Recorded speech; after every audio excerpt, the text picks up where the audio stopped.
जय हिंद दोस्तों, क्या आप भी फाइनेंशियली फ्री बनना चाहते हैं? क्या आप भी चाहते हैं कि आपके पास लैम्बोर्गिनी जैसी कार और आईफोन जैसे फोन्स हों? सपना तो हर किसी का होता है, पर इस दुनिया में मात्र 1% लोग ऐसे हैं जो इन सपनों को जी पाते हैं। तो दोस्तों, अगर आप उन 1% लोगों में आना चाहते हो तो rich dad poor dad book की ये 6 टिप्स को आपको फॉलो करना होगा। और अगर आपने इन 6 टिप्स को अपने जीवन में फॉलो कर लिया तो आपको अमीर बनने से कोई नहीं रोक सकता, क्योंकि इन 6 टिप्स ने बहुत सारे लोगों की लाइफ को चेंज कर दिया है। रंक को राजा और लखपति को अरबपति मात्र इन 6 टिप्स ने बना दिया है। तो अगर आप भी अपने जीवन में मिलियनर या बिलियनर बनना चाहते हो तो इस वीडियो को एंड तक सुन लीजिएगा, क्योंकि इस वीडियो में हम उन 6 टिप्स को बताने वाले हैं जो कि रिच डैड ने रॉबर्ट कियोसाकी को बताया था। रॉबर्ट कियोसाकी बताते हैं कि बचपन में उनके 2 फादर थे। एक उनके रियल फादर थे जिन्हें वह पुअर डैड का टाइटल देते हैं, और दूसरे उनके मुंह बोले फादर जो एक्चुअली में उनके दोस्त के पिता हैं। पूरी जिंदगी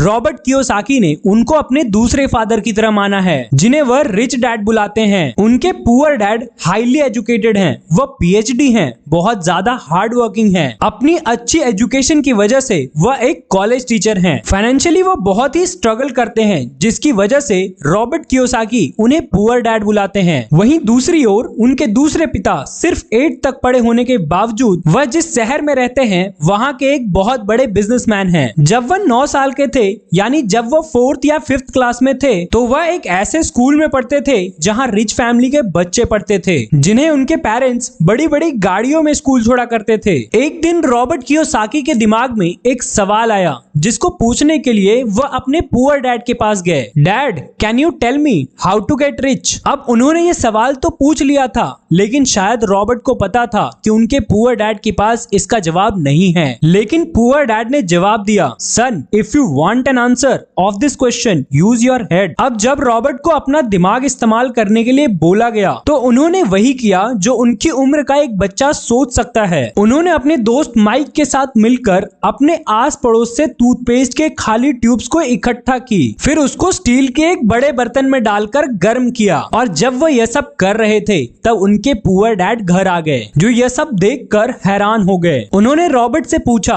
कि वह क्या कर रहे हैं। तब रॉबर्ट ने जवाब दिया कि वह टूथपेस्ट के खाली ट्यूब्स को पिघलाकर मनी कॉइन्स बनाएंगे, जिससे कि वह बहुत अमीर बन जाएंगे। इस पर उनके पुअर डैड ने कहा कि जो वह कर रहे हैं वो इलीगल है और ऐसे कोई इंसान अमीर नहीं बन सकता। फिर उन्होंने कहा कि जिस दिन तुमने मुझसे यह सवाल पूछा था मैं उसका सही आंसर नहीं दे पाया था, क्योंकि एक्चुअली मेरे पास इसका सही जवाब नहीं था। मैं पूरी जिंदगी एक स्कूल टीचर रहा, जिसका सारा फोकस पूरी जिंदगी बस पढ़ाने पर रहा। मैं यह जान ही नहीं पाया कि बहुत सारा पैसा कैसे कमाते हैं, अमीर कैसे बनते हैं। लेकिन तुम इस छोटी सी उम्र में इस सवाल का जवाब जानना चाहते हो, तो तुम सेम क्वेश्चन जो तुमने मुझसे पूछा था माइक के फादर से पूछो। वह इस सवाल का जवाब बहुत अच्छे से जानते हैं। इस सवाल का जवाब जानने के कारण ही वह अमीर हैं। वह अपने पुअर डैड की सलाह पर माइक के फादर के पास पहुंचते हैं, जिन्हें वह रिच डैड कहते हैं। फिर वही सेम क्वेश्चन उनसे पूछते हैं। फिर उस 9 साल की उम्र में पूछे गए उस क्वेश्चन से उनके लाइफ लॉन्ग फाइनेंशियल एजुकेशन का सिलसिला शुरू हुआ, जिसमें उनके रिच डैड ने उनकी 40 की उम्र में पहुंचने तक लाइफ के डिफरेंट स्टेजेस पर बहुत ही महत्वपूर्ण लेसन्स बताए, जो उन्हें अमीर बनने और हमेशा अमीर बने रहने के लिए जरूरी थे। ऑथर रॉबर्ट कियोसाकी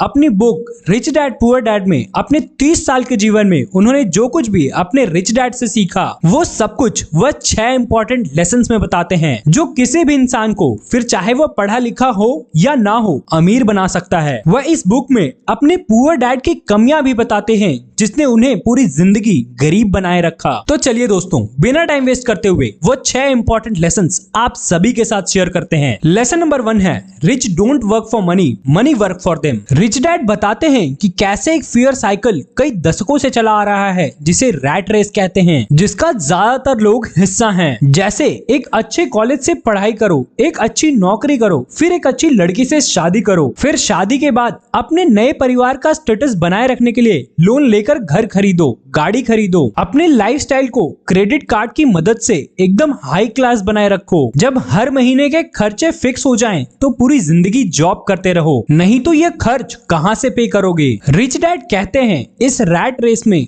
काम तो सबसे ज्यादा आप कर रहे हो, लेकिन इसका ज्यादा बेनिफिट कुछ और लोग ले रहे हैं। आपसे बहुत ज्यादा पैसा आपका एम्प्लॉयर कमा रहा है और यह सब जानते हुए भी आप उस रैट रेस में फंसे हुए हो, क्योंकि बचपन से ही बस हमारे दिमाग में यही बैठाया जाता है कि अच्छा पढ़ो, अच्छी नौकरी लो और पैसे कमाओ। अगर ऐसा नहीं होगा तो तुम कामयाब नहीं हो पाओगे, और अगर कोई दूसरा रास्ता चुनोगे तो फेलियर ही मिलेगा। और यह डर हम सबको इस रैट रेस में फंसाए रखता है, और यह भी गारंटी है कि इस रैट रेस में रहकर आप कभी भी अमीर नहीं बन पाओगे। रिच डैड पहले लेसन में बताते हैं कि आपको एक बार अपना डर खत्म करके इस रैट रेस से बाहर निकलना होगा और ऐसा कुछ काम करना होगा जिसमें आप पैसे के लिए नहीं बल्कि पैसा आपके लिए काम करे। एक ऐसा बिजनेस बनाइए जहां आपके बिजनेस को जरूरत ना हो। एक बार पैसा लगा दिया, सिस्टम बना दिया, वर्कर्स को ट्रेन कर दिया, तब आपका लगाया पैसा आपको पैसे कमा कर देगा। तब एक्चुअली में पैसा आपके लिए काम करेगा,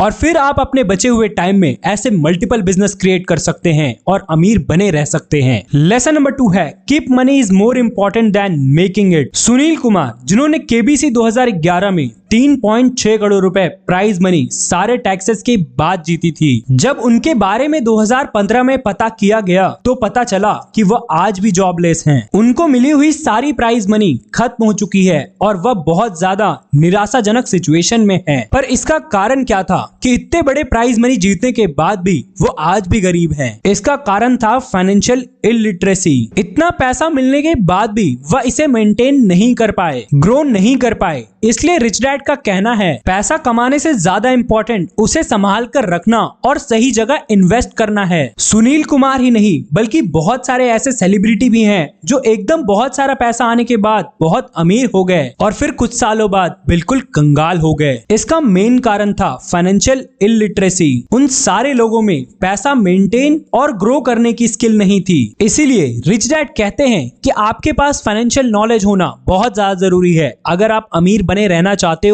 तो दोस्तों लेसन नंबर 3 बताएं। उससे पहले अगर आपको वीडियो पसंद आ रही है तो लाइक का बटन दबा करके चैनल को सब्सक्राइब जरूर से कीजिएगा। लेसन नंबर 3 है get in your business along with your job. एक बार मैकडॉनल्ड्स के फाउंडर एक MBA क्लास के साथ इंटरेक्ट कर रहे थे। तब उन्होंने उस MBA क्लास से पूछा कि क्या आप में से कोई बताएगा कि व्हाट बिजनेस आई एम इन। सब लोग हंसने लगे क्योंकि सब लोग ये जानते थे कि वह बर्गर के बिजनेस के किंग हैं। लेकिन फिर भी एक MBA स्टूडेंट ने हाथ ऊपर करके कहा बर्गर बिजनेस सर। तब मैकडॉनल्ड्स के फाउंडर ने जवाब दिया मुझे पता था आप लोग यही कहेंगे, पर मैं बर्गर के बिजनेस में नहीं हूँ, मैं रियल एस्टेट के बिजनेस में हूँ। फिर रे जो कि मैकडॉनल्ड्स के फाउंडर है उन्होंने बताया कि कैसे मैकडॉनल्ड्स खोलते खोलते आज अमेरिका में नहीं बल्कि पूरे वर्ल्ड में मैकडॉनल्ड्स रियल एस्टेट का लार्जेस्ट सिंगल ओनर है। इस स्टोरी के माध्यम से रे बताते हैं कि कैसे बर्गर के बिजनेस के साथ साथ मैकडॉनल्ड्स के ओनर ने रियल एस्टेट का एक ऐसा एम्पायर खड़ा किया जो एक्चुअली में उन्हें वेल्थी बनाता है। सिमिलरली एक साधारण सा जॉब करने वाला इंसान भी अपने डे जॉब के साथ कुछ ऐसा कर सकता है जिससे कि वह एक पैरेलल बिजनेस एम्पायर का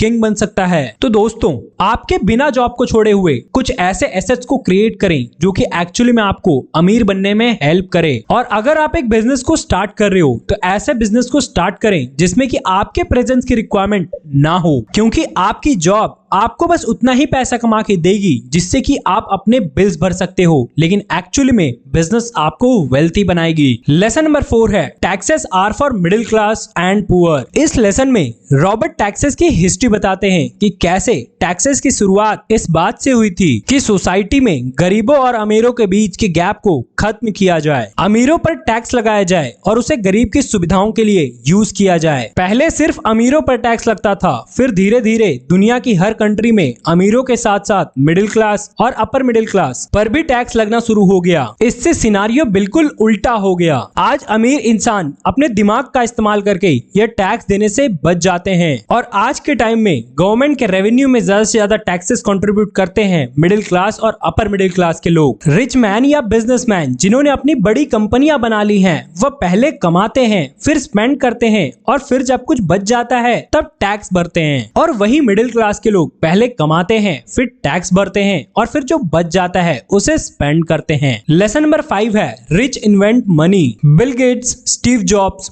मार्क जुकरबर्ग और इंडिया की बात करें तो धीरू भाई अंबानी, फ्यूचर ग्रुप के फाउंडर किशोर बियानी, इन सब लोगों ने अपने रेवोल्यूशनरी आइडिया से मनी को इन्वेंट किया है। अपॉर्चुनिटी को कोई और देखे उससे पहले इन्होंने देखा और फिर उस अपॉर्चुनिटी पर एक्शन लिया। और दोस्तों, हमारे दिमाग में भी कई बार यूनिक आइडियाज आते हैं लेकिन हम उसे कल पर टाल देते हैं। हम कोई भी अपॉर्चुनिटी को एक्शंस में तब्दील नहीं करते, इसलिए हम अमीर नहीं बन पा रहे हैं। जिस दिन आपने अपॉर्चुनिटी को एक्शंस में कन्वर्ट करना स्टार्ट किया, आपको अमीर बनने से कोई नहीं रोक सकता। लेसन नंबर 6 है rich learns all the times how to sell ideas. Robert कहते हैं कि अमेरिका में शायद लाखों लोग होंगे जो मैकडॉनल्ड्स में बर्गर बिकता है उससे कई अच्छा बर्गर बना लेते होंगे, लेकिन एक ठीक ठाक से टेस्ट वाला बर्गर कैसे एक बजट प्राइस में, एक ऐसे प्राइस में जो कि स्ट्रीट वेंडर के प्राइस से मैच कर सकता है, उसे पूरे विश्व में बेचना, इसको मैकडॉनल्ड्स ग्रुप के फाउंडर रे से अच्छा कौन जान सकता है। इस लास्ट लर्निंग में वह बताते हैं कि कैसे आइडिया का स्ट्रॉन्ग एग्जीक्यूशन तभी पॉसिबल है जब आप हरदम नई और प्रैक्टिकल चीजों को सीखते रहते हैं। और वह कहते हैं ना